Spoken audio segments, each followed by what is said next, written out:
I'm in conversation with Dr. Manju Surendran, Director Academics at Fravashi International Academy, Nasik. Hi, ma'am. It's great to have you with us today. Pleasure is absolutely mine. So, Fravashi International Academy, a school that literally blows your mind in terms of the educators, the facilities, the food, and the beautiful campus. How does it feel leading this kind of an institution? I think the best analogy would be something like the scene that you saw at Titanic. I feel on top of the world. It is indeed a privilege to be leading a school of the stature of Fravashi International Academy, which is Nasik's oldest and with pride the first international curriculum school started almost 2 decades ago, and a complete end-to-end pathway international curriculum school which offers the Cambridge early years up to A levels. To lead a school like that, it is a huge sense of responsibility and certainly a sense of pride also. So yes, every day walk into a campus the size of almost 13.75 acres, a majestic campus, the backwaters of the Gangapur Dam, the clean environment, the healthy environment. Oxygen is not on premium here. You breathe fresh air every day and be part of a curriculum which opens up avenues, opportunities for the students to be truly global citizen. It every day feels equally a challenge to live up to that expectation, and absolutely satisfying that on a regular basis you're part of a process whereby the current generation, which is going to define how the world would look like in the next 50 years, is being trained under your guidance with a team of absolutely very well qualified trained tutors of almost 150 in number, and support staff, drivers, the bhaiyas and the moshis, everybody aligned to the vision. It is, I don't know exactly how to put it into words, but it actually feels like being on top of the world. Lovely. So, why do you think a school's legacy, leadership, and vision is important in a child's, primitive educational years? I would go back a little bit over here, and if we were to consider what are the most important decisions an individual takes and a family takes, which has defining impact on a child. I think one of the most important decisions that we take is where we study. The second most important decision is your partner or your companion. And the third I would consider looking at my life would be where you live. These things define your life. So coming to a family deciding which school is of absolute importance. Because if you look at the 3 years of the pre-primary, the early years, and a 12 years, the K-12 experience of a child, and if you take 15 years of these experiences in the most formative years of a child, this is the time when a child's values, disposition, their ability to make decisions, their experience of the mistakes and what they learn from that is defining a child's entire life, probably for the next 50 to 60 years. So the cohort around you, the environment in which the child experiences 15 years of their life defines what sort of a person you will become personally and professionally. So it is also the setting ground of your moral values, of your ethics, of your disposition, of your sense of what is right and wrong. All of it in very obvious and also in subtle ways is cemented into your personality and your character during these 15 years. So it is not just the curriculum, it is not just the infrastructure, but every institution is to a larger extent defined by the kind of a leadership at the top, which includes the senior management and the people at the helm of affairs, and also the vision with which an institution was set up. So if I talk about Fravashi International Academy, which is almost 2 decades into existence, it comes from the family of Fravashi Group of Schools, an institution which is a landmark if you talk to anybody in Nasik about education. So why school is a fundamental question everybody who thinks about starting a school or investing into a school should ask. That's where the legacy comes in. So when you look at the Fravashi group of schools and its legacy of excellence, you automatically understand it is excellence. You don't leave a single stone unturned to live up to that expectation. The excellence with respect to parameters would change because the world is changing. Education as a sector is also changing. But always aiming for excellence is your first instinct. It's like, it's nice to know that when Mercedes started, their motto was nothing but the best. Correct. So when you walk into a showroom to buy a Mercedes, you go with the confidence that it is nothing but the best. Same with respect to Fravashi group of schools and Fravashi International Academy in Nasik. In education, when you look at an institution, when you look at its leaders, Chairman Mr. Ratan Lath, Managing Trustee Meghna Bakshi, or the entire senior leadership, which helms the affairs at the Fravashi group of schools, the vision is very clear. The alignment is very clear. It is a child first. It is what benefits the child from a cognitive perspective of their learning. What benefits the child to make them ready for the world is the first dip test for any decision. The decisions are not ratified against profit and loss. And that's a great advantage for any school leader, because then you're looking at your decisions being always ratified against how well does this decision impact a student in a classroom and beyond the classroom also.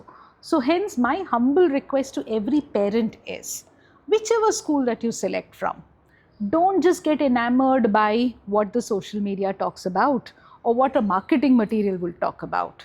Please find out the legacy of the institution. Please verify what does the senior leadership think about education. How is the senior leadership, the members of the senior leadership team, with respect to their personal value systems and dispositions?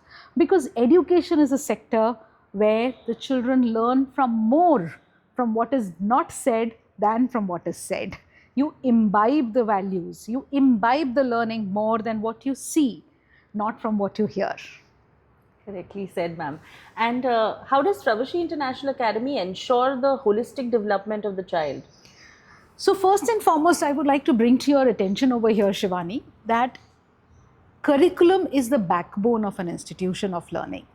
So for us as an international curriculum, we have always been honest and our integrity is at its top in implementing the curriculum. We have never diluted the curriculum even in the toughest of times. Whether it was a COVID, no COVID, it has always been one campus, one curriculum. Fravashi group of schools has not mixed the curriculum because there is a scientific pedagogy behind every curriculum. So if you look at Cambridge as a curriculum, from early years to A levels, it's a spiral curriculum with a vertical progression up. So a child who experiences the Cambridge way of learning in a classroom, Cambridge way of being assessed during the assessments, understands how they go up to the next grade and move up. But when you mix up the curriculum, you are just looking at completing a syllabus and conducting an assessment. That's not what we do at Fravashi. So we do complete justice to a curriculum.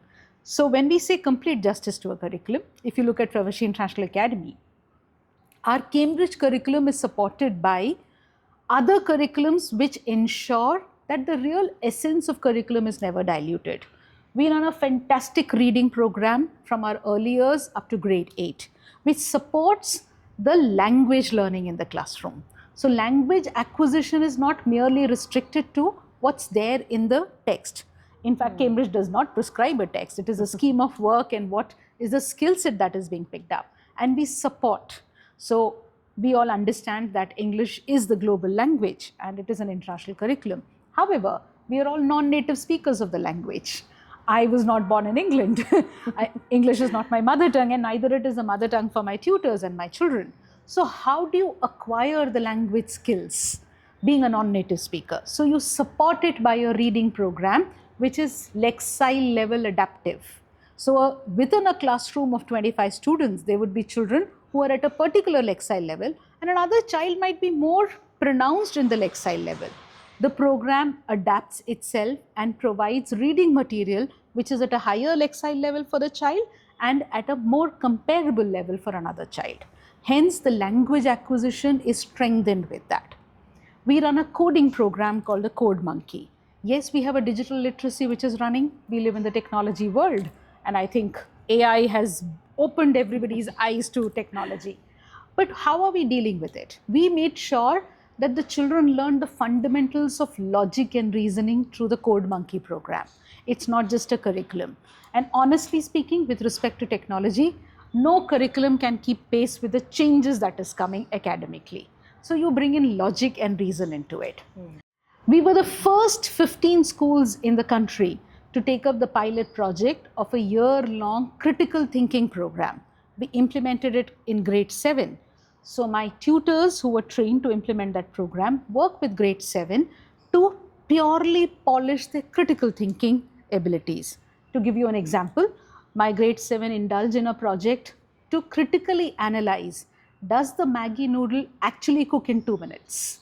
And if it does, how does it happen? So when we talked about it, the parents were also surprised, why does it take 2 weeks to do that? But then when we showed them the kind of questions the children asked, is it the ingredients of the Maggi, or is it the emulsifier, or is it purely the water? So is Maggi the only noodle to make a claim that it can be cooked in 2 minutes? Hence they took an entire week. When I say a week, it's 4 sessions that they took to undo this, myth or a correct fact. They put it together and then they presented it to the class. Wow. So that's a critically evaluating a so-called known fact, and hence the skill set was improved upon. So whether it is a critical thinking program, whether it is a STEM integrated curriculum. So I don't run a STEM workshop where you put in 2 wires and the bulb comes up and you're very happy that it is STEM. That's not what we do. What we have done is that we have mapped the STEM concepts to what is already there with respect to language, maths and sciences. The science team and the STEM tutors work very closely with each other to see what is the alignment that they can bring about. And hence it is implemented. For example, if a student in grade 2 and 3 is working on the Scratch project to create a game, the sequencing and the pattern is mapped to the language, where the phonetic pattern is understood and the student is encouraged to make a game on Scratch platform using patterns of language. Wow, there's so much happening at FI. I mean, I'm amazed right now. So yeah, tell me more. So the kind of programs that we decide to implement supports the curriculum implementation from a perspective that it is not just teaching to the assessment. Our aim is not to make sure that we just complete the curriculum and an assessment is done. In fact, our assessments are from the perspective of assessment for learning and not assessment of learning. Oh. So a student is encouraged to bring about a reflective approach to learning. Recently, my entire middle school got into the concept of check your understanding. So the question papers were created from the perspective that once you attempt the question paper, you will sit in groups of 4 and you will peer check with the marking scheme and you will have a conversation and all 4 of you have to agree that this question and the answer that the student has given deserves the marks that is given to it. So wow. Validate it with the marking scheme, give it your pointers over there and put in the facts, that is your objective feedback to it. This exercise brought out so many misconceptions the children had.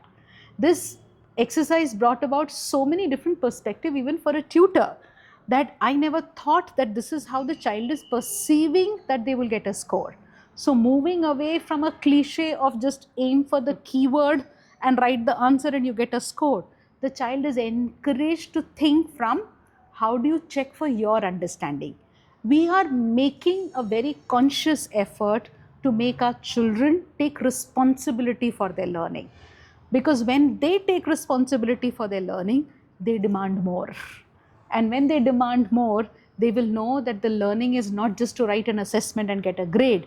The learning is for life. So that's the larger curricular goal that we like to see implemented into school. That when a student passes out of FIA, when they step out of the gates into the world of universities, they are ready to be independent learners. They are not pulled back that I'm still dependent upon learning coming to me, but I actively seek that. That's the difference that we are trying to bring about in the school. I think we've more or less covered the learning experience at FI, but if you want to add anything on those lines? So there is a lot of effort and a focus on bringing in student agency. That is students' participation, decision making, and willingness to be part of the school's learning experience. So whether you look at the concept of a student-led conference, we make sure that our student-led conference themes are overarching themes where something like what we did last year, we had a brilliant theme which was discussed and arrived at called food chemistry. So our children experimented with this at various levels. So from my EY student working upon Ande Ka Fanda, right, how does an egg, from the very perspective of egg becoming the hen to whether you boil it, you poach it, what is the nutrient value of it, and expressing that to a parent confidently. To my senior students looking at forgotten herbs, is turmeric actually valuable in curing cancer? To my grade 9 student pitching a business proposition to start a cafe and what is the kind of a money that they would require from a venture capitalist. Now in here the student agency is very profound. The children are also encouraged to see the curricular linkages. So if you take up a topic like, for example, what I spoke about, my grade 9 student working about pitching for a cafe's funding. So is it a business studies, economics and a maths linkages that they see? So we are making a very conscious effort that through the student agency, they see how these curricular aspects, which has often been very abstract for us, how do they come closer to life lessons? How do you translate the academic aspect of learning to real life? I think the biggest bane all of us in our generation have had, I often joke about it, I'm still waiting to implement the Pythagoras theorem and A plus B the whole square into my life on a regular basis. Same here. So it's something that we make a very conscious effort that the children see life lessons. So from a curricular perspective, you will see a lot of case studies being implemented in the classrooms. It's never a mugging up and writing an assessment to get a score. It's always about how does the child see linkages to everyday life. So a EY3 assessment about the different kind of fruits, vegetables, whether it is a root, whether it is a leaf, whether it is a stem or whether a fruit, will not be about a worksheet where you have to take answers. In fact, my tutors will bring the entire produce onto the table during an assessment. They'll put up a drumstick also, they will put up a beetroot also, they will put up a spinach also, and ask the children to go, touch, feel, talk about it, and then identify it in their answer scripts at which is the root and which is the leaf and which is the fruit. So you are focusing on learning and you're ensuring that the learning is very transferable. It's not something what I learn in mathematics remains there, but those skills are transferred to your other learning aspects also. So there's so much that FI is doing differently, and for the SLC, I mean, I can definitely vouch for all that you've said because I had visited the school on those days, and the students were presenting their projects so confidently and they knew everything that they put out on the plate. So that is one lovely achievement, I think, that I think the bigger achievement, Shivani, there would be that not a single thing was done by any adult. The entire research was done by the students. We reached out to the parents and said, especially for our younger one, that you support them in their research project, but please don't do it for them. The children brought all their data from the research. We gave an entire day to the students in school to put it together. And I can very proudly tell you that was the day I had minimum behavioral concerns, no complaints. My teachers could actually sit outside the classrooms because my students were so busy. So they were given the full freedom that they could choose whether they want to do a PPT presentation, they want to make a chart, they just want to make cue cards. There was no compulsion to do a typical science project where you made a beautiful, model, which was probably done by you or your mom, your aunt, and you explain it beautifully. This was their work. This is their understanding of how they wanted to put it across. So when the children play around with their cognitive abilities and their conceptual clarity, they will arrive at learning through the whole process of frustration also and come there, but it sticks with you for a longer period of time. Yes, of course, you remember all those things. You go back and, And they are also working with a team. Now, one of the biggest gray areas that all the industries talk about is that students, even from premier institutes, whether it is an IIT or IIM or VIT, you talk about it, when they actually come to the professional field, they're not ready for work. Because the basic social skills of being able to work with a team. Let's not discount the fact, Shivani, that the Indian education system is so horse-blinker competitive that you're always taught that when you do something, you make sure that you're ahead of the other and you're not helping the other. So I never know how to work with my peers. But in my school, we make sure that our children learn from a youngest classroom of EY1 to grade 12. They have a more collaborative approach. You will not be surprised to walk into a classroom where 4 of them are solving during an assessment one worksheet. All 4 are conversing with each other and solving the worksheet. Because the purpose of the assessment is to strengthen learning, not to test what you don't know, but for a tutor to understand how much understanding has been achieved, and if there is a gap, what is it that you can do about it. Lovely. And when I had come for the SLC, I had spoken to a lot of parents. The parents were impressed. They were like, at home, these kids don't know what is what. But when they came to school and when they did these projects, they were like pit pat and pata tha sabko ye kya hai, ye kya hai, ye kya hai. Precisely. So that was a wonderful thing that I think the school really deserves a clap for. So you will see season 2 for food chemistry happening next academic year. Wow, lovely. Can't wait to be there. Looking forward. And last, of course, my favorite question again is, what is Fravashi for you? I wish I could spell it as HAPPY. But I would like to rephrase the concept of happiness from a school's perspective. If we actually look back, what is happiness for a student? It's often misunderstood about happiness is related to material things or related to not learning. If we were to look at learning from probably an adult example of how you learn to drive, it's a 15-day driving lesson that you have. The first 2 days when your instructor does not let go of the control and you just feel that this is more like a video game where I'm just doing and I don't have the full control, to fast forward to day 14 when you're confidently able to reverse, put the gear and park the car. From the frustrating learning experience to being able to be confidently park the car and put the reverse gear. That's happiness.